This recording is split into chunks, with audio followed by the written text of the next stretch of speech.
info yu leer ci people et sport politique Feeling Dakar yaa ngi Feeling Dakar. d'accord c'est bien dinaa ci ñëwaat dama ci génn gun ñëw ci beneen actualité boo xamante ne bi Talla mënul toog fii te duma ko laaj. muy son da nga génne benn son boo xamante ne bi dafa tudd Coco. Coco national nga way ci Nabou Dash.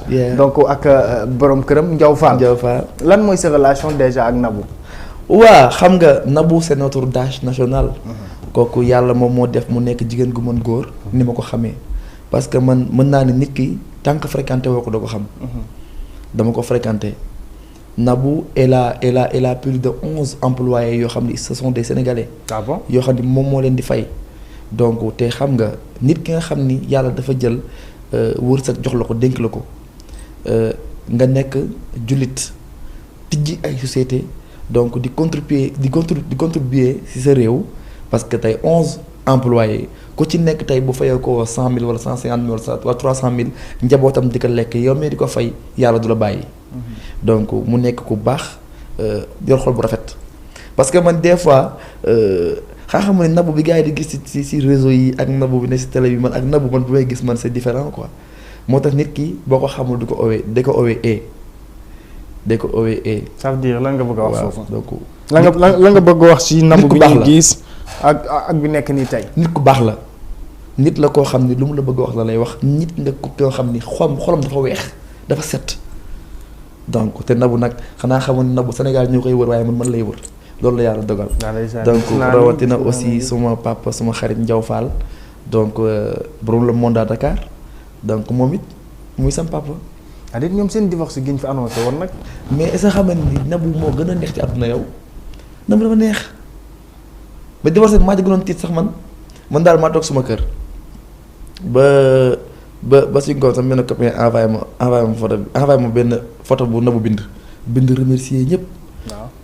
ma ne ko mais defal naa ko mais man comprendre ma ne ko ba Nabou duma aayal gaaf fii Sénégal ma way leen rek ju tas mais ndekete c'est ay follow woon barki démb rek maa ngi woon këram. moom ak jëkkëram non Nabou tasul. mais non Nabou Dash bind ci réseaux sociaux yi que Ndiaw Fall suma frère la. donc maa ngi koy souhaiter bonne chance maa ngi koy. barki démb këram laa reeree. këram moom ak Ndiaw Fall. waaw. avec son mari. Talla seen na ko di rafetal. non mais billaay wallaay taalaay bak Cheikh Khadim duma fen si sit laay wax aussi. alors kon kay ñoom. léegi loolu loo ko jàpp dafa amoon problème. mais je sais pas loolu peut-être que Nabou la Nabou mu ko. woo naa la fi doon la invité temps yii nga bañ nag. non mais xam nga. parce que bi coow li tàng dëgg nag woo ci est-ce que dafa amoon coow après mu fay. non amul ay coow ak yooyu xam nga gis nga Sénégal sa waay. yenn saa yi nag yi gars yi dox yu bëri saa dëgg de après da nga dugal sa bopp rek. mais c'est pas vrai ba pare yenn saa yi jug liggéey dafay gën toog wax. dëgg la waaw yenn saa yi boo nekkee jeune tey ñun ñi nekk ci musique tey jug liggéey dafay gën toog di wax parce que wax amul rendement amul rentabilité tey ñun mënuñu dem sans yéen mënu leen dem sans ñun waaw ki mënuñu interdire wax nag mais des fois nga jug liggéey comme ni ko Gaston daan waxee waaw liggéey lu bëri wax tuuti donc loolu mooy affaire bi mais Nabou et Ndiaw Fall ñi ngi en bon terme ñi ngi seen sëy yàlla na leen yàlla may njaboot gu barkeel waaw. alors loolu yëpp dëgg la. naam Nabou bi ñu déggee coow loolu ba tey awma la ci tool li muy tàng ci laa la woowoon nga bañ. bi coow li di tàng dëgg ci laa la woowoon nga ne. damaa jàppoon rek. voilà léegi yow yaa gën a jege Nabou Dash parce que tout le temps yaa ngi këram. li ma mënul comprendre mooy pourquoi remercier tout le monde bind ci réseaux sociaux yi loo xamante ne bii itam donc ñëpp dañu am naqar parce que comme ni nga ko waxee Nabou ñëpp a ko bëgg Nabou Dash ñëpp a ko bëgg rawatina sëyam boobu ak Ndiaw Fall. ñëpp a bëgg lool donc bi ñu demee ba xëy gis ne divorcé ñu bind divorce affaire dafa ni mu doon méttee nit ñi. nga xam ne Nabou moom war na jógaat baalu àq ñëpp. parce que ñëpp la tooñ ku ci ne jour boobu amoon nga lu la métti ci sa biir. waaw mais kon Nabou mi ngi lay dégg loolu mi ngi lay dégg. mais li ma bëgg xam mooy lan la ci jublu woon en tant que doomam. non mais je sais pas xam nga mënuma nekk xam li nekk ci xolum Nabou nit loo ko jege mënoo xam nekk ci xolam mënoo xam nekk ci xelam. waxu la li taxoon mu def ko donc waxu la li taxoon mu def ko en tant que son fils. non mënuma ko laaj loolu.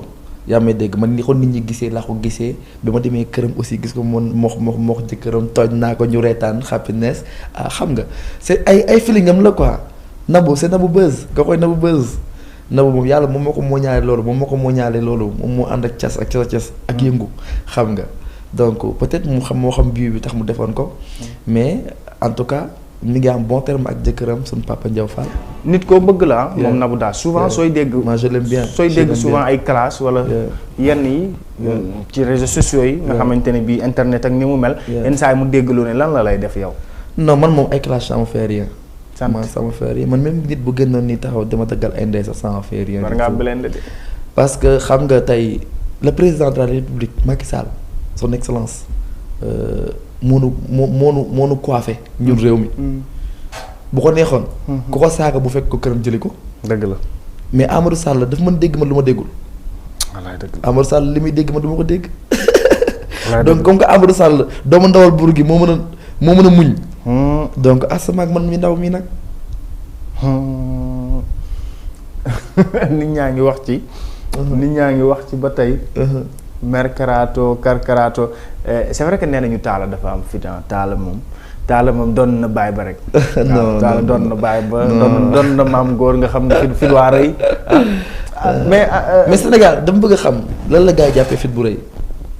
fit bu rëy mooy oser jël ay yenn décisions yi comme par exemple maam góor bi mu ne day jël mairie bu tëng géej ni coow li bare. malgré am contrainte yi mu ne mais dama la benn affaire. dañoo nekk ay nit lañ quoi nit pur et dur yàlla sàq nu indi ñu ci àdduna est-ce que yàlla dafa ne Macky Sall tey fi mu toog nekk son excellence quoi. avec du respect j'ai dit est-ce que yow war a xëy toog.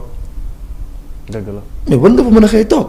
bien sûr man Bakk Sëñ Touba damay xalaat man wees na ay niveau ay Wally Seck ay niveau ay suñu papa yi suñu Ndour ah man ma ñaan yàlla ba xoola àdduna di dem ba man maay nekk chanteur du monde.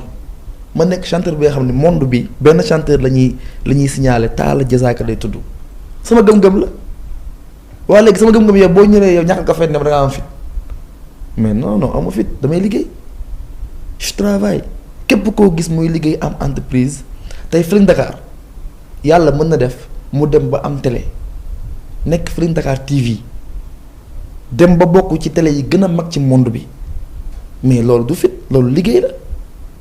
parce que Feeling Dakar dafa def step by step ba àgg. voilà man je travaille saa bi ma waree dem jàngi musique damaa dem jàngi musique bi ma waree dugg ci samay boîte di aaw sama papa di bërëngu di am ay 1000 francs ak 2000 francs dama ko def di jouer ay concert di jóge Yoff doxo maris. gars yi dañoo fa ne ñun doxuñu dañoo dox de du jóge ay parcelle concert njox la bi nag 700 nga jënd ko bu tey boisson bu Coca-Cola dox ba maris te ñibbi. bu teyee nga gis la nga am oto rek ñu ne noo dafa am fit ak wala nangam non. dégg naa da nga jaar fu métti. dañuy liggéey sa papa daf la tarbiyuloo. jaar loolu ci ay mécanicien. man jaar naa ci mécanicien pendant 2 ans atelier Iboulaye croisement Cambérène gii di wekk ay pneu lu ne ma def ko jóge fa dem kokki daal kokki sama papa fa la ma yóbbu. sa papa yóbbu na la kokki la ma yóbbu ndax bàyyi musique ma ne ko musique laa bëgg moom laay def. del déglu del xool Feeling Dakar. lay jox information yu leer Feeling Dakar yaa ngi Feeling Dakar di nga am info yu leer ci people et sport politique Feeling Dakar yaa ngi